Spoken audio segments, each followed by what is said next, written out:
پاگل ہو جاتا ہے آدمی. یار اللہ نے اتنی سی مخلوق کو ایسا زبردست بنایا ہے, 100 آنکھیں اس کی کھوپڑی پہ لگا دی, اتنی سی کھوپڑی پہ 100 آنکھ. تبھی مچھر 360 پہ دیکھتا ہے, 360 پہ دیکھ رہا ہوتا ہے مچھر. نہیں آئی سمجھ میں, ہم سمجھ رہے تو ادھر کو جا رہا ہے, ادھر نظر آ رہا ہے. نا نا نا نا, وہ پیچھے دیکھ رہا ہے کہ بندہ بیٹھا ہوا ہے, ابھی اس کا خون چوسنا ہے. اور یہ کام مچھر نہیں کرتا, مچھریا کرتی ہے.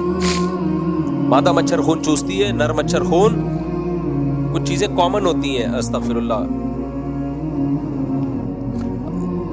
تو مادہ مچھر کیا کرتی ہے؟ خون چوستی. نر مچھر نہیں, وہ مادہ مچھر کو انڈے دینے ہوتے ہیں نا, تو اس کے لیے اس کو خون چاہیے ہوتا ہے. اب دیکھو ہمیں ہی کاٹتی ہے اور ہمارے ہی خون پہ انڈے بھی دیتی ہے. یعنی اس کی ماں نے ہمارا خون پیا تھا تو اس کو جنا تھا. احسان فراموشی ہے یا نہیں ہے؟ ہمارا خون نہ پیا ہوتا تو اس مچھریا کی ماں نے اس کو جنا ہوتا نہ. ہمارا خون پی کے اس کی ماں نے اس کو جنا. اس کا شکر کا تقاضا یہ تھا اب ہمارا خون نہ پیتی, کہ بھئی مجھے تو زندگی انسان کے خون کے پینے سے ملی ہے. میری ماں نے ان کا خون پیا تھا مفتی صاحب کا, تو میں پیدا ہوئی. یا آپ مفتی صاحب کا یا مستفتی صاحب کا جو بھی ہے, تو اس کا تقاضا ہے. لیکن کہتی ہے نہیں, میری ماں نے تیرا خون پی کے مجھے جنا تھا, اب میں بھی تیرا خون پی کے اپنے بچوں کو جنوں. اٹ از کالڈ احسان فراموشی. بہت بڑی احسان فراموشی ہے جو استغفر اللہ, جو مچھریا کو نہیں کرنی چاہیے. خیر, تو کیا بات کر رہا تھا یار, کدھر کو نکل گئے ہم. ہاں, اللہ تعالیٰ کہتے ہیں ما ترى فی خلق الرحمن من تفاوت, تمہیں رحمان کی تخلیق میں بنائی ہوئی چیزوں میں کوئی عیب نظر نہیں آئے گا. عیب کا مطلب کیا ہے؟ جس چیز کو جیسا بنانا چاہیے تھا نا, ہونا چاہیے اس کی نیچر کے مطابق, بالکل ویسا ہی بنایا ہے اس کو, بالکل ویسا بنایا ہے. تو یہ اس کی علامت ہے بھائی, بنانے والا ناقص نہیں ہے. لیکن پھر وہی سوال, اے اللہ, جاپان تو یہ دعویٰ نہیں کرتا کہ میری بنائی ہوئی چیزوں میں کوئی عیب نہیں ہے, بلکہ انہوں نے کمپنیاں بٹھائی ہوئی ہیں, سوزوکی کمپنی, ٹویوٹا کمپنی میں کچھ سائنٹسٹ اور انجینئرز ہر وقت بیٹھے رہتے ہیں. بھائی کہیں کوئی فالٹ نظر آئے تو بتاؤ, اگلی جب جو پروڈکٹ مارکیٹ میں آئے گی تو اس میں ہم اس فالٹ کو دور کریں گے. تبھی وہ جاپانی کمپنیوں کا اب تک کوئی مقابلہ نہیں کر سکا ہے. اس کی وجہ یہ ہے کہ جب کوئی کمپنی لاتی ہے نا کچھ پروڈکٹ مارکیٹ میں, تو جاپان اس سے ایک اسٹیپ آگے جا چکا ہوتا ہے. تو لیکن جب جاپان چیزیں بنا رہا ہے بھائی, وہ کہہ رہے ہیں, میں یہ دعویٰ نہیں کرتا کہ کوئی فالٹ نہیں ہے, ہو سکتا ہے, ہمیں بتائیے, کمپنی اس کو اگلی دفعہ میں ٹھیک کر دے گی. لیکن پھر بھی وہ گارنٹی لیتا ہے 100 سال کی, 150 سال کی, 200 سال کی, 50 سال کی گارنٹیاں لے رہی ہے. اللہ کہہ رہے ہیں میری بنائی ہوئی تخلیق میں کوئی فالٹ نہیں ہے, لیکن گارنٹی نہیں لے رہا. اتنی سی بھی گارنٹی نہیں ہے. بعض دفعہ تو اللہ نے, فرشتے نے ماں کے پیٹ میں لکھ دیا ہوتا ہے یہ بچہ پیدا ہونے سے پہلے مرے گا. یہ ماں کے پیٹ میں لکھ دیا جاتا ہے کہ یہ بچہ پیدا ہونے سے پہلے مر جائے گا, یہ پیدا ہوتے ہی مر جائے گا, یہ پیدا ہونے کے سال بعد مر جائے گا, یہ پیدا ہونے کے 2 سال بعد مر جائے گا, یہ 50 سال کا ہو کے مرے گا, اور یہ 100 سال کا ہو کے بھی نہیں مرے گا. جیسے طارق بھائی, اللہ ان کی عمر میں بہت برکت دے, ماشاءاللہ, اللہ اور برکت دے ان کی عمر میں. ان کے ساتھ کے جتنے تھے مارکیٹ سے, ہماری مسجد کمیٹی کے پرانے صدر تھے, اللہ نے ان کو بڑا اسٹیمنا دیا ہے, حوصلہ دیا ہے, بہت ساری بیماریاں جھیلی ہیں انہوں نے. اچھا, جب بھی مجھ سے ملتے, مفتی صاحب میرا آخری وقت ہے, بس میں جا رہا ہوں. 20 سال سے یہ کہہ رہے ہیں, اللہ اور برکت دے ان کو. میرا مقصد ان کا مذاق اڑانا نہیں ہے, ان کو اپریشیٹ کرنا ہے. تو 20 سال سے کہہ رہے ہیں مفتی صاحب میں گیا, اور واقعی بیماریاں دیکھ کے لگتا ہے گئے, ان کے علاوہ ان کے ساتھ کے سب چلے گئے. تو جب میں ان کو دیکھتا ہوں کہتا ہوں صاحب بس میرا آخری وقت ہے. راشا بھی ہے نا, ان کو بس میں جا رہا ہوں. میں کہتا ہوں آپ طارق بھائی انشاءاللہ نہیں جاؤ گے, اللہ نے اپنی قدرت دکھانے کے لیے آپ کو زندہ رکھا ہوا ہے, اور مزید 20-30 سال اللہ آپ کو انشاءاللہ رکھے گا. کیونکہ میں نے دیکھا ہے جو نہیں ہل رہے تھے وہ ہل گئے. آپ ہل رہے ہو مگر ہل نہیں رہے. آپ کو اللہ اور لمبی زندگی دے. اس کی ایک وجہ ماشاءاللہ اللہ سے تعلق بھی ہے. جس کا اللہ سے تعلق ہوتا ہے ویسے ہی خوش رہتا ہے وہ. ٹینشن زیادہ لیتا نہیں ہے وہ. خیر تو بھائی اللہ تعالیٰ نے انسان کو بنایا اور اللہ کہتے ہیں میری بھی بنائی ہوئی مخلوق میں کوئی فالٹ نہیں ہے. یہاں ایک اشکال ہوتا ہے کہ معذور بچے بھی تو پیدا ہوتے ہیں اور اس طرح بھی تو ہوتے ہیں. دیکھیں وہ بھی اللہ کی تخلیق کا ایک حصہ ہے. اللہ اگر کبھی کسی کو معذور پیدا ہی نہ کرتا تو پتہ کیسے چلتا کہ معذوری کیا ہوتی ہے. عربی کا ایک مقولہ ہے تعرف الاشیاء باضدادها. ہمیشہ کسی چیز کو پہچانا جاتا ہے اس کے اپوزٹ سے. نابینا اگر نہ ہوتے تو آنکھوں کی نعمت کا پتہ نہ چلتا. تو اس 100 میں ایک آدھ اللہ نے اس لیے رکھا ہے, وہ بھی اللہ کی تخلیق کا ایک حصہ ہے, اس کی حکمتوں کا ایک حصہ ہے. فالٹ کا مطلب کوئی کام بغیر حکمت کے اس نے نہیں کیا, ہر کام حکمت سے کیا ہے. ہر کام میں کوئی نہ کوئی حکمت ہے. تو اللہ تعالیٰ کی حکمت نے تقاضا کیا کہ انسان کی زندگی کی گارنٹی نہ لی جائے. کسی پر کسی بھی وقت میں موت آ سکتی ہے. اس کی وجہ کیا ہے اللہ خود بتاتا ہے قرآن میں. کافر کہتا ہے کوئی وجہ نہیں ہے, بس ایسے ہی ہے. اللہ کہتے ہیں نہیں بھائی ایسا ہی کچھ نہیں ہو رہا. لِيَبْلُوَكُمْ أَيُّكُمْ أَحْسَنُ عَمَلًا. اللہ نے دنیا میں غم اور پریشانیاں اس لیے رکھی ہیں اور موت اس لیے رکھی ہے کیونکہ اللہ تمہیں آزمانا چاہتا ہے. اگر موت نہ ہوتی, پریشانیاں نہ ہوتی تو رزلٹ کیا نکلتا؟ رزلٹ یہ نکلتا کہ سارے انسان اللہ کے نافرمان بن جاتے. یہاں میں ایک پوائنٹ کی بات ضرور کروں گا آپ سے. دیکھو جیسے نیک لوگوں پہ آزمائشیں آیا کرتی ہیں ایسے ہی اسلامی ملکوں پہ بھی آزمائشیں آتی ہیں. ہر وقت اپنے ملک کو معیشت کا تانا دینا, ہم غریب ہیں اور وہ اتنے ترقی کر گئے, ہم ایسے ہیں وہ اتنے ترقی کر گئے. آج ہم بے غیرت بن جائیں, غیرت پہ سمجھوتا کر لیں تو ہم دبئی جیسے ہوں گے, ہم ابو ظہبی جیسے ہوں گے, ہم بہت ترقی کریں گے. تو دنیا میں شاہد انور کی طرح دولت دولت دولت کی رٹ لگا کے مت رکھا کرو. ہر چیز دولت نہیں ہوتی. دولت دنیا میں سب کچھ ہے تو بھائی قارون, فرعون اور ہمارے جو حضرت جی ہمارے ہیں جن کا نام لینا میں نے چھوڑ دیا, ان کے پاس کم دولت ہے.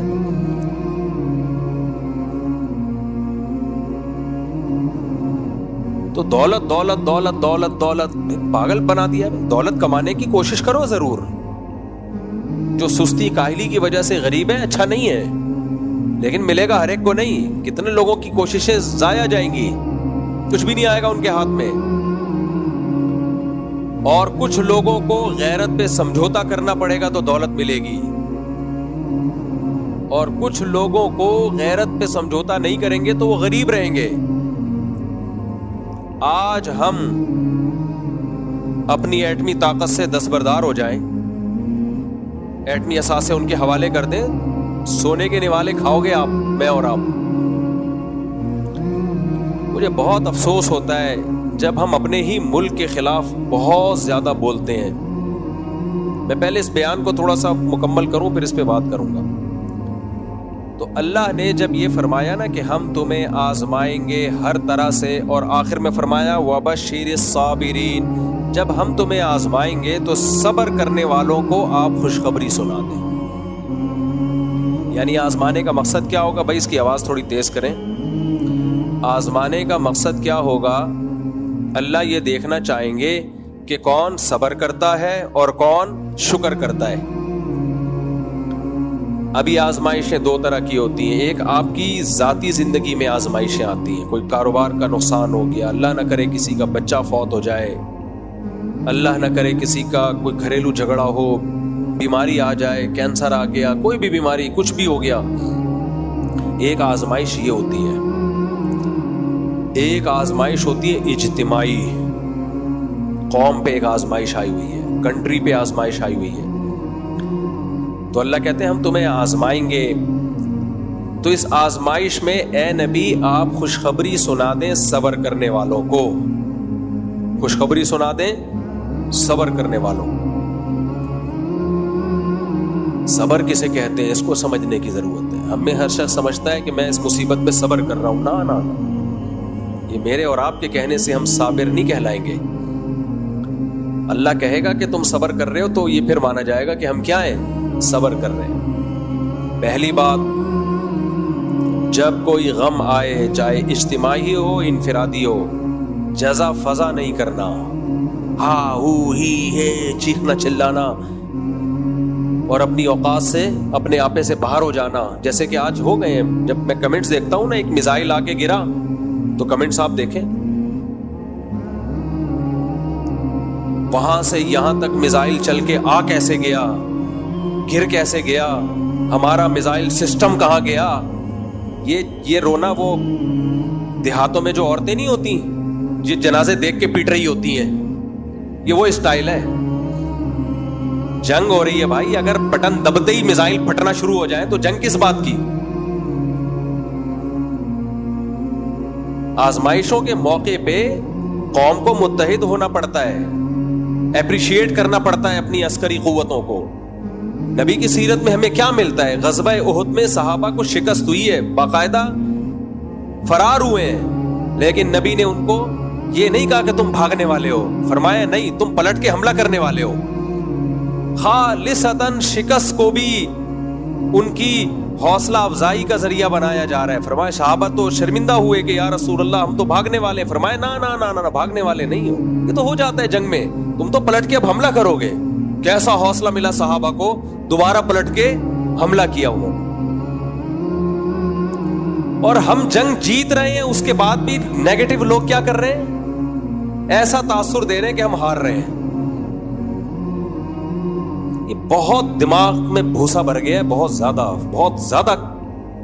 اتنا کسی قوم کی کھوپڑی خراب نہیں ہوتی جتنی ہماری کھوپڑی خراب ہو گئی ہے. جنگوں میں میزائل بھی آتے ہیں، گرتے بھی ہیں، ڈرون حملے بھی ہوتے ہیں. یہ نہیں دیکھ رہے کہ اتنے ڈرونز کو گرا دیا ہے، ناکام بنا دیا ہوا میں. جن ڈرونز کو ہٹ کر کے گرایا ہے نا، اس پہ بھی یہ تبصرہ یہاں تک آنے کیوں دیا؟ نہیں یہی بات میرا خیال یہاں تک.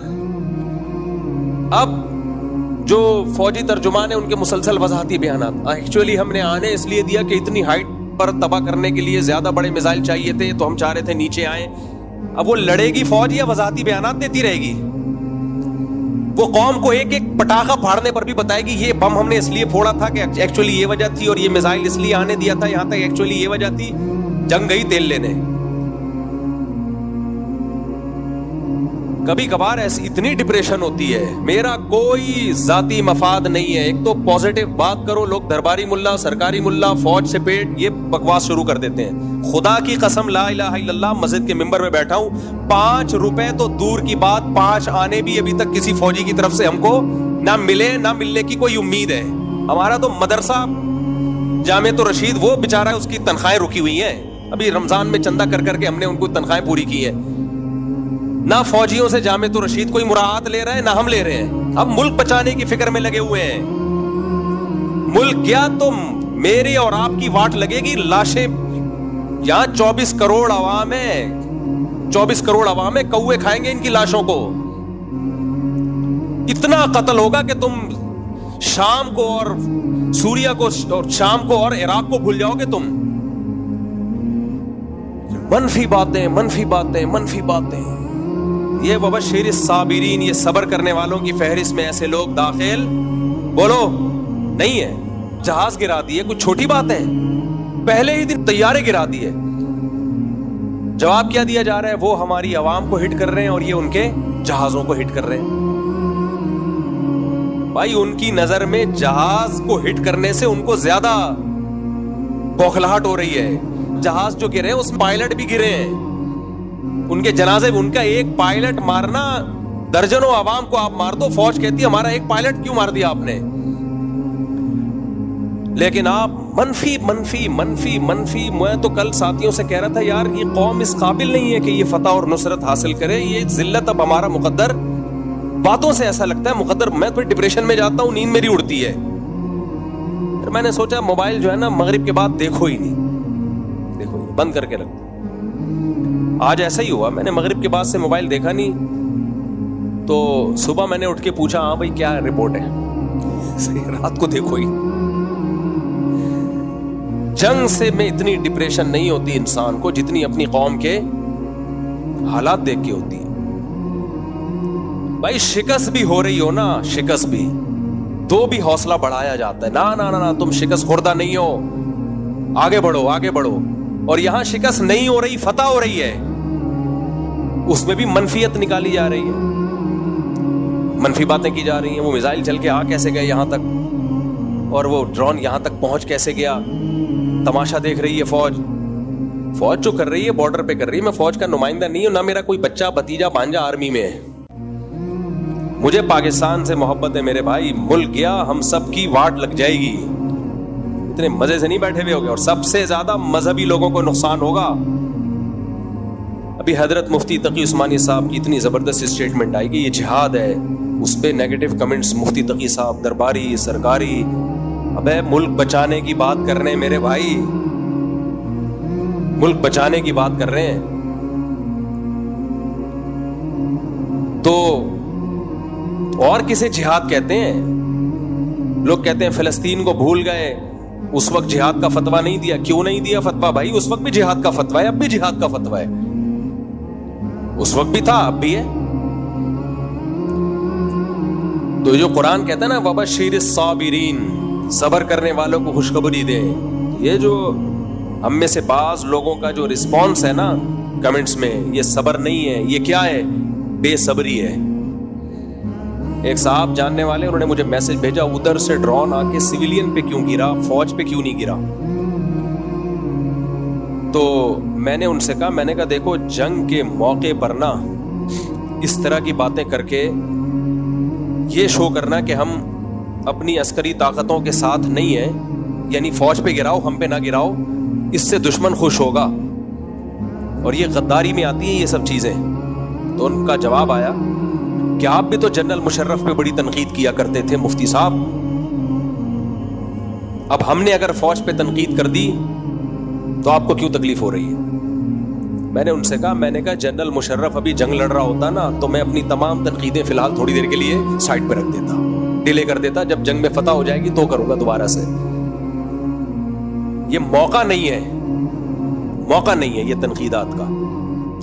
اور ڈیپو پہ آرمی کے بھی حملے ہوئے ہیں، آپ تو رپورٹ بھی غلط پیش کر رہے ہو. لاہور میں جو حملہ ہوا ہے ہمارے دوست، یہ میں نیوز چینل کی خبر نہیں بتا رہا، یہ تو ہمارے جو دوست ہیں جن سے ہم سے لاہور میں بیٹھے ہوئے ان سے کال پہ بات ہو رہی ہے، وہ کہہ رہے ہیں کہ ادھر آرمی ایریا پہ حملہ ہوا ہے. فرضی چیزیں بنا کے منفیت پھیلانا. انڈیا حملہ سویلین پہ کر ہی اس لیے رہا ہے کہ تاکہ سویلین اپنی فوج کے خلاف کھڑی ہو، ان میں جوش پیدا ہو. اس کا مقصد ہی یہی ہے کہ یہ اپنی فوج کے خلاف کھڑے ہو جائیں کسی طرح. اس کو پتا ہے ہم نہیں مار سکتے ان کی فوج کو، یہیں سے لوگوں کو کھڑا کرو فوج کے خلاف. ابھی میرے بھائی تمام اختلافات کو کھڈے لین لگا دو. عقل مند قومیں یہی کرتی ہیں، کھڈے لین لگاؤ، بعد میں لڑنا. میں بھی اس لڑائی میں آپ کے ساتھ ہوں گا، بعد میں لڑیں گے، ہم تو لڑنے والے لوگ ہیں. دشمن سے نہ موقع ملا آپس میں لڑتے ہیں، گوشت کھاتے ہیں، لڑیں گے، میں بھی لڑوں گا انشاءاللہ. لیکن ابھی خدا کے لیے، ابھی مشرف اور لوگ کہتے ہیں نا مسلم، آپ نے بھی تو مشرف کی مخالفت کی ہے. بھائی کی ہے، لیکن جنگ تھوڑی ہو رہی تھی. مشرف اگر انڈیا سے جنگ کر رہا ہوتا، انڈیا نے اٹیک کیا ہوتا اور مشرف لڑائی کر رہا ہوتا، پھر ہم کہتے ہیں مشرف ایسا مشرف ویسا. پھر اگر کہتے تو ہم غدار وطن ہوتے، پھر غدار کہلاتے ہیں. جیسا بھی ہے، جب لڑائی ہو رہی ہے تو ہم کس کے ساتھ ہیں؟ حجاج ابن یوسف کتنا ظالم تھا، لیکن جب اس نے جنگ کی ہے میدان جہاد میں، صحابہ اس کی صف میں شریک ہو کر لڑے ہیں دشمن سے. بھائی یہ جیسا وردی ہے، ابھی کیا کر رہا ہے؟ لڑ کس سے رہا ہے؟ اسلام دشمنوں سے لڑ رہا ہے. تو منفی باتیں مت کرو، یہ کیوں ہو رہا ہے وہ کیوں ہو رہا ہے. آپ بتا کسی کو کچھ بھی نہیں ہوتا. میں جب واگا بارڈر گیا وہاں میں نے ایک بیان دیا، اس پہ بھی کچھ لوگ کہہ رہے ہیں کہ پیڈ ہیں، لفافے مل رہے ہیں. اللہ کی قسم ہم نے کسی فوجی سے رابطہ نہیں کیا کہ ہم واگا بارڈر جا رہے ہیں، کیا خیال ہے کتنے پیسے ملیں گے. ہم جب وہاں پہنچے ہیں فوجیوں کو بھی نہیں پتا تھا کہ ہم آئے ہوئے. کیونکہ جب پتا چلا بہت خوش ہوئے. اس کرنل تھے، انہوں نے کہا کہ ہمیں حوصلہ چاہیے بھائی، حوصلہ پبلک. تو بہت خوش ہوئے کہ آپ لوگوں نے آ کے ہمیں حوصلہ دیا، کچھ ان کو جہاد کی آیتیں سنائیں، کچھ ان کے اپریشیٹ کیا. اتنا خوش ہوئے کہ دل باغ باغ ہو گیا. کوئی تو آیا. تو منفی سوچنا چھوڑ دو, سمجھ رہے ہو, کچھ تھوڑا سا مثبت سوچا کرو. یہ سب نے مل کے اس میں ہم نے قوم پوری اکٹھی ہوگی اس مسئلے پر, اور سامنے کیا ہے, بتوں کی عبادت کرنے والے, پتھروں کو پوجنے والے. اور بات یہ کہ آپ کے بارڈر پہ جتنے ملک ٹچ ہوتے ہیں سب ویسے ہی آپ کے دشمن ہیں, وہ سب ویسے ہی آپ کے دشمن ہیں. تو قوم بھی دشمن ہوگی تو بنے گا کیا ہمارا؟ فوج سے آپ دشمنی نکال رہے ہو, فوج کی ایسی کی تیسی ہو جائے گی آپ کی, لیکن آپ کی بھی ہوگی, پھر آپ کی اس سے بڑی ہوگی. اور جن کو آپ اپنا دوست سمجھ رہے ہو کہ جی ہمارے دوست ہیں اور یہ ہمیں آزادی دلائیں گے اس فوج سے, نا نا نا نا نا, وہ ایسا غلام بنائیں گے نا آپ کو کہ آپ کی سوچ ہوگی. انڈیا کے مسلمانوں کا حال دیکھو, انڈیا کے مسلمان صبح و شام انڈیا کی محبت کے نعرے لگاتے ہیں, مگر انڈیا ان کو اپنا ماننے کے لیے تیار نہیں ہے. بیچارے زندگی ان کی گزر گئی یہی سمجھاتے ہوئے ہم پاکستان کے دشمن ہیں, ہم انڈیا سے محبت کرتے ہیں. انڈیا کہتا ہے جھوٹ بول رہے ہو, حالانکہ وہ کر رہے ہوتے ہیں, وہ ملک کے لیے قربانیاں دے رہے ہیں, لیکن نہیں مانتا مودی. انڈیا سے میری مراد ہے یہ مودی کی گورنمنٹ, یہ نہیں مانتی. کتنا ظلم ہوا ہے احمد آباد میں, مودی نے کتنا ظلم کیا ہے, کتنا ظلم کیا ہے احمد آباد میں مودی نے, کیا کچھ کیا ہے. بابری مسجد شہید نہیں ہوئی, اسی تنظیم کے گنڈوں نے شہید کی ہے بابری مسجد کو, اسی نے احمد آباد کا واقعہ ہوا ہے, یہ سب اسی تنظیم کے کارنامے ہیں. کتنی ویڈیوز آپ نے سوشل میڈیا پہ دیکھی ہیں, مسلمانوں کو ڈنڈے سے مار مار کے قتل کیا جا رہا ہے. وقف کی زمینیں سرکاری املاک میں لی جا رہی ہیں. صدیوں سے جو مسلمانوں کی وقف کی زمینیں تھیں جس سے مسجد اور مدرسے چلا کرتے تھے, مودی سرکار نے آ کے وہ سرکاری تحویل میں لے لی ہیں. طلاق کے مسائل میں مداخلت جو خالصتاً مسلمانوں کے آئلی قوانین ہیں. ڈاکٹر ذاکر نائک پہ پابندیاں, ایک دہشت گردی کا جھوٹا الزام لگا کے ملک بدر کر دیا. تو جو اپنے ملک میں جنہوں نے مسلمانوں کا یہ حشر کیا ہوا ہے, تم کیا سمجھتے ہو فتح کے بعد وہ تمہیں عزت دیں گے؟ تو ہوش کے ناخن لو میرے بھائی, آزمائشوں میں پتہ چلتا ہے کون اپنا اور کون غیر ہے. باقی اختلافات سب کے ہیں, ہم بھی کسی ایک جماعت کو دودھ کا دھلا ہوا نہیں مانتے, ہمارے بھی اختلاف ہیں, لیکن جنگ ختم ہو جائے پھر انشاءاللہ ہم آپس میں لڑیں گے. مجھے بتانا کہاں جا کے پھڈا کرنا ہے, میں دیکھوں گا یہ سوٹیبل جگہ ہے یا. میں تو ہوئی پھڈے باز, 4 شادیاں پھڈوں کے بغیر تھوڑی ہو سکتی ہیں. لیکن محاذ پہ بلایا جا رہا اور میں بیوی سے لڑ رہا ہوں, ساس سے لڑ رہا ہوں, سسر سے لڑ رہا ہوں, لوگ بولیں گے بھائی ادھر بم آ رہا ہے, ابھی فی الحال کیا کرو, ادھر جاؤ یار. یہ لڑائیاں چلتی رہیں گی, ساس بہو کی لڑائیاں, سیاسی لڑائیاں, فوج اسٹیبلشمنٹ سے لڑائیاں, سسٹم. جو ہمارے الیکشن ہوئے وہ کس سے ہوئے ہیں, سسٹم ساری دنیا کو پتا ہے. لیکن مجھے غم اس لیے نہیں ہوتا کہ پہلی دفعہ تھوڑی ہوا ہے, تو ہمیشہ سسٹم سے ہی ہوتے ہیں. اب ہے جو غم پہلی دفعہ پہنچتا ہے نا اس پہ انسان کو تکلیف ہوتی ہے. جو جس غم کے ہم پیدا ہی اس غم میں ہوئے ہوں تو اس غم کی کیا تکلیف ہے یار. تو الیکشن شفاف کبھی پہلی دفعہ یعنی پہلی دفعہ تھوڑی ہوا ہے, یہ ایسے ہی چلتا ہے بھائی سب مارکیٹ میں, یہی چل رہا ہے. اوریجنل عدل و انصاف صرف کہاں ملے گا؟ آخرت میں ملے گا. دنیا میں ایسے ہی چلتا ہے, سسٹم کے تحت ہی سب کچھ. گھروں میں کون سا سسٹم ہے؟ سسٹم ہی تو ہے گھروں میں بھی. 100% گھروں میں کون سا کوئی عدل و انصاف کا نظام ہے؟ شوہر سچ بولتا ہے گھر میں؟ دیر سے آتا ہے تو کیا سچ بولتا ہے کہ میں فلم دیکھ کے آ رہا ہوں یا کہاں سے گھوم کے آ رہا ہوں؟ وہ یہی بتائے گا کہ میں مدنی مسجد گیا ہوا تھا, شب جمعہ کا بیان سن کے آ رہا ہوں. ایک آدمی شراب پی کے آتا تھا نا تو بیوی سے پٹتا تھا. ایک دن وہ آیا, دیوار پھلانگ کے آیا تاکہ بیوی کو پتہ نہ چلے کہ میں لیٹ آ رہا ہوں, اور گھر میں لیپ ٹاپ کھول کے بستر پہ بیٹھ گیا کہ میں آفس ورک کر رہا ہوں جیسے بہت پہلے سے آیا ہوں. بیگم آئی, بیگم نے بولا پھر پی کے آیا ہے؟ کہہ رہا نہیں بیگم میں تو 1 گھنٹے سے آفس ورک کر رہا ہوں. کہہ رہی کم بخت پھر بریف کیس کھول کے کیوں بیٹھا ہوا ہے؟ شراب کی وجہ کیا کھول کے بیٹھا ہوا تھا؟ بریف کیس کھول کے. تو ہماری دشمنی نہ انڈیا کے مسلمانوں سے ہے نہ انڈیا کے اسٹیٹ سے ہے. انڈیا ایک اسٹیٹ ہے, ریاست ہے, جیسے دوسری ریاستیں ہوتی ہیں. ہمارا دماغ نہیں خراب کہ بلا وجہ ریاستوں سے ہم